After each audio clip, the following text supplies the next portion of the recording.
The story follows a young woman named Sarah, who works as a cashier in a small convenience store in California. Every day she deals with long hours, low pay, rude customers, and the constant feeling that she is stuck in a life that isn't going anywhere. She dreams of something better, but she does not know how to reach it. She feels like she is living the same day again and again, without progress, without recognition, and without hope. Yet she is not a person who gives up easily. She observes everything around her, she pays attention to people, and she silently carries a desire to change her life, even if she doesn't fully understand how to make that happen. One afternoon the store becomes unusually crowded. A group of customers rush in, everyone wanting groceries at the same time. Sarah tries her best to stay calm, scanning items quickly, answering complaints, and apologizing when people snap at her.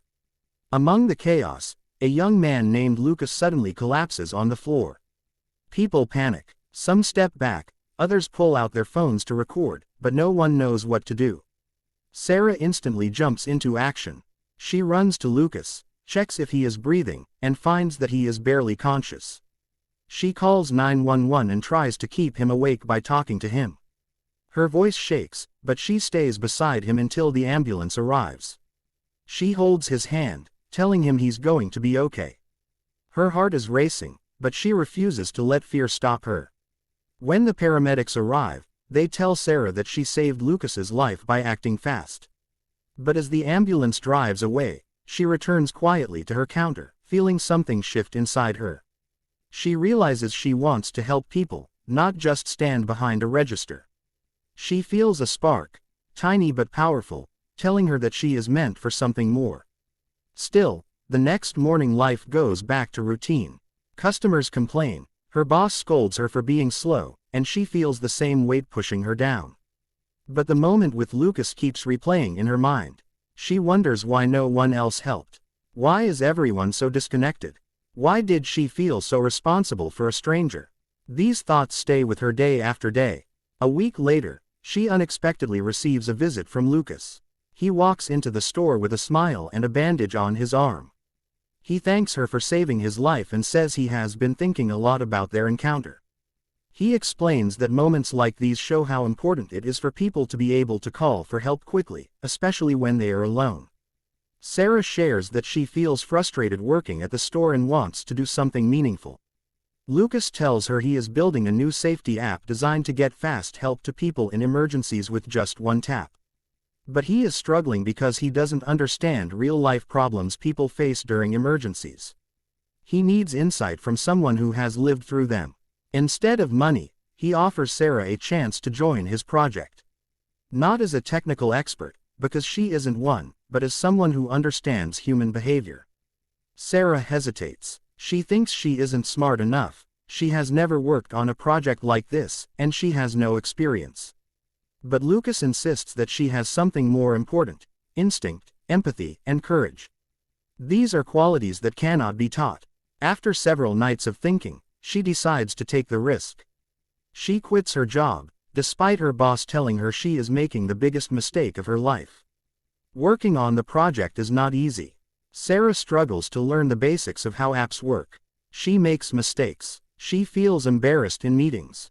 But she keeps trying. Every day she remembers the moment she held Lucas's hand and told him he would be okay. That moment becomes her motivation. Slowly, she starts helping the team understand real human problems.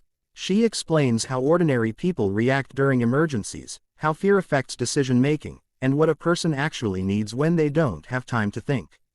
She brings real-life insight that the developers could never have understood from behind computer screens. As months pass, Sarah becomes an essential part of the team. The app begins to take shape, with features based on her ideas: one-tap emergency calls, auto-location sharing, silent alert mode, and a community responder system. The developers respect her. For the first time, she feels valued. She feels like she finally belongs somewhere. But just when the app is about to launch, disaster strikes. Investors pull out, saying the app won't survive in the competitive market. The team becomes discouraged, and tension rises. Some members want to quit. Lucas tries to stay positive but is losing hope. Sarah feels panic creeping in. She wonders if she made a mistake leaving her job. Maybe her boss was right. One night, unable to sleep, she goes for a walk. She sees an accident on the road. A man is injured, and people just stand around, unsure what to do. She runs to him, helping just like she helped Lucas. She borrows someone's phone, calls for help, and stays with the man until the ambulance arrives. At that moment she realizes that the world truly needs the app. Lives can be saved if people have fast access to help. She returns to the team the next morning and gives a powerful speech about why they must continue. Her words reignite everyone's motivation. They decide not to give up. Instead of waiting for investors, they launch a small version of the app using their own money. The app starts slow, but as people begin using it, the feedback is overwhelmingly positive. Stories appear online about lives saved. A woman who escaped a dangerous situation with one tap. A hiker who was rescued after falling. A father who got help for his injured son in seconds. These real experiences attract media attention. News channels, blogs, and social platforms begin talking about the app. Downloads skyrocket. Investors who rejected them come back offering huge funding. But this time Lucas and Sarah choose only those who believe in the mission, not just profit. Within a year, the app becomes one of the most widely used emergency response platforms in the country. Sarah, once a cashier who felt invisible, becomes a key leader in a company that saves lives every day. She buys a small apartment, helps her parents financially, and even starts speaking publicly about courage, opportunity, and trusting yourself. She stays humble, always remembering the store, the long lines, the rude customers, and the feeling of being stuck. But she also remembers the moment that changed everything, when she saw a stranger collapse and chose not to look away. That single action became the first step toward a life she never imagined possible. The story shows how small decisions can completely change a person's future. It shows how someone who thinks they are ordinary can become extraordinary with one moment of courage. Sarah didn't have money, education, or status. What she had was heart.